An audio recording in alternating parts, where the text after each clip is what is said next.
ഇന്ന് നമ്മൾ ചർച്ച ചെയ്യാൻ പോകുന്നത് നമ്മുടെ കുടുംബത്തിനുള്ളില് സ്ത്രീകള് അവരുടെ അവസ്ഥ എന്താണ്, അവർക്കുള്ള ഉത്തരവാദിത്തങ്ങൾ എന്തൊക്കെയാണ്.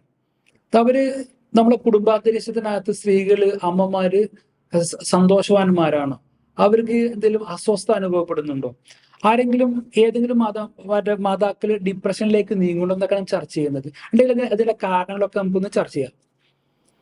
നമ്മുടെ സമൂഹത്തില് ഏത് മതവിഭാഗമാണെങ്കിലും, ഹിന്ദു ആണെങ്കിലും മുസ്ലിം ആണെങ്കിലും ക്രിസ്ത്യൻ, ഏത് മതവിഭാഗമാണെങ്കിലും നമ്മുടെ അതിന്റെ ഉള്ളിന്റെ ഉള്ളിലേക്ക് ഇറങ്ങി പരിശോധിച്ചു കഴിഞ്ഞാല് സ്ത്രീകളെ ഓരോ സമുദായം കൽപ്പിക്കുന്നത് അവർ വീട്ടുജോലി എടുത്താൽ മതി, നമ്മ വീട്ടിലിരിക്കുക, വീട്ടിൽ മക്കളെ നോക്കിയിരിക്കുക, പുരുഷന്മാര് മറ്റു പുറം ജോലികൾക്ക് പോകട്ടെ, വീട്ടിലേക്കുള്ള വരുമാനം കൊണ്ടുവരുന്നത്, ഇതൊരു അണ്ടർസ്റ്റുഡ് രീതിയിലാണ് കാണുന്നത്. അത് നമ്മൾ എത്ര പുരോഗമിച്ചെങ്കിൽ പോലും നമ്മളെ ഓരോ മതത്തിന്റെയും അല്ലെ ഓരോ സമുദായത്തിനും ഉള്ളിന്റെ ഉള്ളിൽ പരിശോധിച്ച് നമുക്ക് ഇങ്ങനെയാണ് കാണുന്നത്. എന്നാല് ചിലരെങ്കിലും സർക്കാർ ജോലി ചെയ്യുന്ന സ്ത്രീകളുണ്ട്, അല്ലെങ്കിൽ പ്രൈവറ്റ് കമ്പനികളൊക്കെ ജോലി ചെയ്യുന്ന സ്ത്രീകളുണ്ട്. അവരവസ്ഥ അതിലും പരിതാപകരം. കാരണം എന്താ വെച്ചാൽ അവര് സർക്കാർ ഓഫീസുകൾ മുഴുവൻ അവർ ജോലി ചെയ്യണം, അത് വന്നു കഴിഞ്ഞാൽ വീട്ടിലെ ജോലി മുഴുവൻ ചെയ്യണം, പിന്നെ മക്കളെ സംരക്ഷിക്കണം, ആ രീതിയിലേക്കാണ് കാണുന്നത്. ഇത്തരം കാര്യങ്ങളൊക്കെ സ്ത്രീകൾ ഒരുപാട് നമ്മുടെ സമൂഹത്തിൽ സമ്മർദ്ദത്തിലേക്ക് കൊണ്ടുവരുന്നുണ്ട്. പിന്നെ മറ്റൊന്നാണ് ഒരു ഒരു 18 വയസ്സ്, സ്ത്രീക്ക് ഒരു 18 വയസ്സ് കഴിഞ്ഞാൽ തന്നെ കല്യാണത്തിനെ കുറിച്ച് ചിന്തിക്കുകയാണ്. ഒരു 18 ഒരു 25 വയസ്സിന്റെ ഉള്ളിൽ കല്യാണം നടന്നിട്ടില്ലെങ്കിൽ ആകെ ഒരു സമൂഹത്തിന് ആകെ പ്രശ്നമാണ്. ഇതെന്താ കല്യാണം നടക്കാത്തത്, ഇത് പ്രഷറാണ്. കല്യാണത്തെ കുറിച്ച് സ്ത്രീകളെ മേലെ ഒരു പ്രഷർ അടിച്ചേൽക്കും. ഇത് പുരുഷന്മാർക്ക് അത് പ്രശ്നങ്ങൾ. പുരുഷന്മാർ 35 വയസ്സ് കഴിഞ്ഞാലും കല്യാണം കഴിച്ചില്ലെങ്കിൽ ഒന്നും ചോദിക്കുന്ന ആളുകൾ. അതുപോലെ നമ്മുടെ സമുദായത്തിൽ ഒരു സ്ത്രീകളെ കുറിച്ചുള്ള ഒരു കാഴ്ചപ്പാട്, തെറ്റായ കാഴ്ചപ്പാടാണ് ഉള്ളത്. മറ്റൊന്നാണ് ഈ ജെൻഡർ ഡിസ്ക്രിമിനേഷൻ. അത് പല ജോലികൾക്കും ഇപ്പൊ ചില സർക്കാർ സർവീസിൽ ആണാലും പെണ്ണാലും ഒരേ സാലറിയാണ് വരിക. എന്നാലും ഇപ്പോഴത്തെ പ്രൈവറ്റ് കമ്പനിയിലൊക്കെ ആണും പെണ്ണും ഒരേ ജോലി ചെയ്യുകയാണെങ്കിൽ പോലും അവർക്ക് ആണ് കുറച്ച് ശമ്പളം കൂടുതൽ, സ്ത്രീകളെ കുറച്ച് കമ്മിയെ കാണുന്നുണ്ട്. അങ്ങനെ ഒരു ജെൻഡർ ഡിസ്ക്രിമിനേഷൻ നമ്മുടെ സമൂഹത്തിൽ ചില സ്ഥലങ്ങളിലെങ്കിലും കാണുന്നുണ്ട്. മറ്റൊന്ന് നമ്മുടെ സമൂഹത്തിലുള്ള ഒരു പ്രശ്നം ഡിസിഷൻ മേക്കിംഗ്. ഒരു കുടുംബത്തില് വലിയ തീരുമാനങ്ങൾ എടുക്കുമ്പോൾ സ്ത്രീകൾക്ക് ഇപ്പോഴും പ്രാധാന്യം കൊടുക്കുന്നില്ല. ഞാൻ മനസ്സിലാവുന്ന ഒരു 80% ഫാമിലികളിലും വലിയ വലിയ കുടുംബത്തിലെ വലിയ വലിയ തീരുമാനങ്ങളൊക്കെ പുരുഷന്മാരെ നേരിടണം ചെയ്യുന്നത്. എന്നാൽ ചെറിയ ഒരു 20% അത് കൂടി ആലോചിച്ച് ഏറ്റവും നല്ലത് എന്താണ്, സ്ത്രീയാണെങ്കിൽ പുരുഷനാണെങ്കിൽ അവർ നമ്മളെ ഒരു ഫാമിലി ഭാഗമാണ്, അവർ കൂടിയാലോചന ചെയ്തിട്ടാണ് അത് ശരിക്കും ചെയ്യേണ്ടത്. അത് ഡിസിഷൻ മേക്കിങ്ങിൽ സ്ത്രീകൾക്ക് പ്രത്യേകിച്ച് പങ്കൊന്നും കേരള സമൂഹം കൊടുക്കുന്നില്ല എന്നാണ് ഞാൻ മനസ്സിലാക്കുന്നത്. പിന്നെ മറ്റൊന്ന്, ഈ വിവാഹം കഴിഞ്ഞാല് നമ്മുടെ നാടുകളിൽ സ്ത്രീ ഭർത്താവിന്റെ വീട്ടിലാണ് താമസിക്കുന്നത്. അത് വലിയ പ്രയാസങ്ങളുണ്ട്. കാരണം ഒരു പുതിയ സാഹചര്യത്തിന് വരും, എന്നിട്ട് അവര് ഒരു പുതിയ വീട്ടിൽ താമസിക്കുമ്പോൾ അവര് മറ്റുള്ളവരെ അഡ്ജസ്റ്റ് ചെയ്യാൻ പറ്റാത്തൊരവസ്ഥകളും ഉണ്ടാകുന്നുണ്ട്. എന്നാൽ ഈ അറേബ്യൻ കൾച്ചർ അല്ലെങ്കിൽ യൂറോപ്യൻ കൾച്ചറൊക്കെ വിവാഹത്തോടു കൂടി അവർ പുതിയ ഫ്ലാറ്റിലേക്ക് അല്ലെങ്കിൽ പുതിയ വീട്ടിലേക്ക് മാറുകയാണ്. അങ്ങനെയാണ് ചെയ്യേണ്ടത്. എന്റെ അഭിപ്രായം അങ്ങനെയാണുള്ളത്. ഇപ്പൊ ന്യൂജൻ മക്കളൊക്കെ അങ്ങനെയാണ് കാണുന്നതും.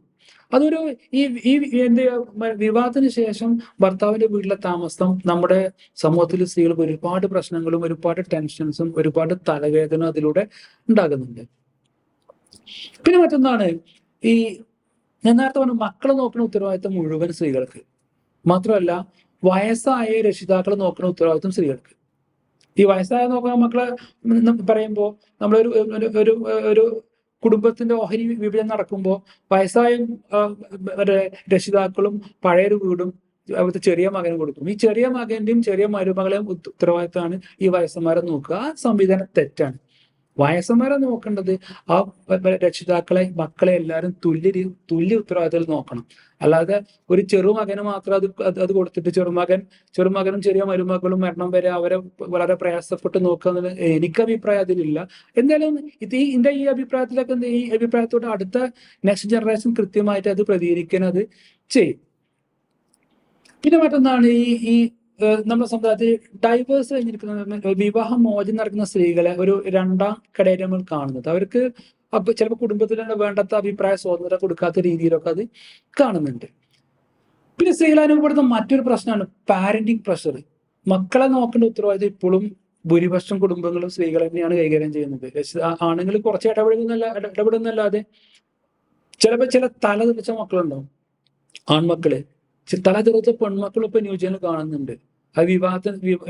വിവാഹ സമയത്ത് ആരുടെ കൂടെ ഓടിപ്പോലും ചാടിപ്പോലെ വലിയ വലിയ പ്രയാസങ്ങളൊക്കെ ഉണ്ടാക്കുന്നുണ്ട്. ഇതിലൊക്കെ ഈ പാരന്റിങ്ങിന്റെ കാര്യത്തിലും ഈ പാരന്റിങ് പ്രഷർ ഏറ്റവും കൂടുതൽ കുടുംബത്തിൽ അനുഭവപ്പെടുന്നത് സ്ത്രീകളാണ്. സ്ത്രീകൾ അനുഭവപ്പെടുന്നത് വളരെ തുച്ഛമായ ഒരു ഭാഗം മാത്രമേ പുരുഷന്മാർ അതിൽ അനുഭവപ്പെടുന്നുള്ളൂ. പിന്നെ മറ്റൊന്ന് ഡൊമസ്റ്റിക് വയലൻസ്. ഡൊമസ്റ്റിക് വയലൻസ് ചില വീടുകളിലെങ്കിലും ഇപ്പോഴും ഈ വൈകുന്നേരങ്ങളിൽ കലഹങ്ങളും സ്ത്രീകളെ തല്ലലും അവരെ ഉപദ്രവിക്കലും അവരെ ഒരു ചവിട്ടി ഒരു മൂലക്കലാക്കുന്ന ഒരു അവസ്ഥ പല വീടുകളിലും കാണുന്നുണ്ട്. ഈ ഡൊമസ്റ്റിക് വയലൻസ് എന്ന് പറഞ്ഞാൽ ഒരുപാട് സ്ത്രീകൾ നമ്മുടെ നാട്ടിൽ ഒരുപാട് പ്രയാസം അനുഭവപ്പെടുന്നുണ്ട്. പിന്നെ മറ്റൊരു പോയിന്റാണ് ഈ നമ്മുടെ സോഷ്യൽ ഇമേജ്. നമ്മുടെ നാട്ടില് സ്ത്രീകളാണെങ്കിൽ അവർ ഇന്ന സമയത്ത് ഇന്ന വേഷം ധരിക്കാൻ പാടുള്ളൂ, അവർ ഇന്ന വാഹനത്തിൽ പോകാൻ പാടുള്ളൂ, ഇന്ന ആളെ കൂടെ പോകാൻ പാടുള്ളൂ, അല്ലെങ്കിൽ ഇന്ന സ്ഥലത്ത് ചായപ്പുകളിൽ കയറാൻ പാടില്ല, അല്ലെങ്കിൽ അവരുടെ കൂടെ ഇന്ന ആള് കാണാൻ പാടില്ല, ഇന്ന സമയത്ത് വരാൻ ഒരുപാട് ഹിഡൻ ആയിട്ടുള്ള ഒരു നിയമങ്ങൾ. അതൊന്നും ഒരു ശരിയായ നിലപാടായി തോന്നുന്നില്ല. അവർക്കും അവരുടേതായ സ്വാതന്ത്ര്യം കൊടുക്കുക. നമ്മുടെ സമൂഹത്തെ കളങ്കപ്പെടുത്താത്ത രീതിയിൽ ജീവിക്കാനും സ്വാതന്ത്ര്യം അവർക്കും കൊടുക്കേണ്ടതുണ്ട്.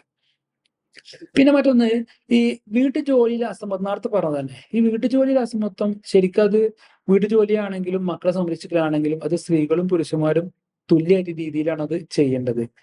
ഇപ്പൊ ഈ മുകളിലെ കാര്യങ്ങളൊക്കെ ചർച്ച ചെയ്യുമ്പോൾ നമുക്ക് മനസ്സിലാകുന്നത് നമ്മളെ കുടുംബങ്ങളിലകത്ത് സ്ത്രീകൾ ഒരുപാട് സമ്മർദ്ദം, ഒരുപാട് പ്രയാസങ്ങൾ അവിടെ അനുഭവപ്പെടുന്നുണ്ട്. അവർക്ക് പുറത്തു പറയാൻ കഴിയാത്ത ഒരുപാട് അസ്വസ്ഥതകൾ അവിടെ അവരുടെ മനസ്സിലുണ്ട്. ഇങ്ങനെ അവർ പല ആളുകളും ഭയങ്കര സ്ട്രെസ്സിലാണ്, ഭയങ്കര സമ്മർദ്ദത്തിലാണ്.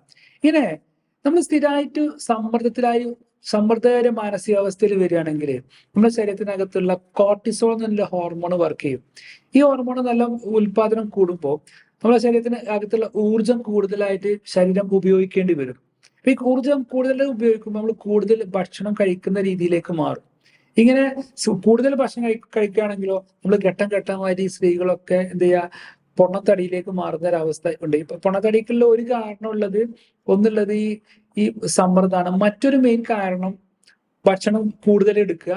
മറ്റൊരു കാരണം വരുന്നത് ഈ ഉറക്കമില്ലായ്മയാണ്. ഇപ്പൊ നേരത്തെ പറഞ്ഞ ഈ സമ്മർദ്ദവും ഉറക്കമില്ലായ്മയും കൂടി നമ്മൾ ബന്ധിപ്പിക്കാൻ കഴിയും. കാരണം പല കുടുംബങ്ങളിലും സ്ത്രീകൾ പ്രയാസം അനുഭവപ്പെടുന്നവർക്ക് ഉറക്കക്കുറവും അവർക്ക് അനുഭവപ്പെടുന്നു. ഇതൊക്കെ ഇവരെ ഘട്ടം ഘട്ടമായിട്ട് പല അസുഖങ്ങളിലേക്കും പ്രത്യേകിച്ച് പൊണ്ണത്തടിയിലേക്കും അവരെ മാറ്റുന്നുണ്ട്. നാളെ നമുക്ക് മറ്റൊരു വിഷയം ചർച്ച ചെയ്യാം. ഈ വിഷയത്തെക്കുറിച്ച് താങ്കളുടെ അഭിപ്രായം താഴെ ഒന്ന് കമന്റ് ചെയ്യുക.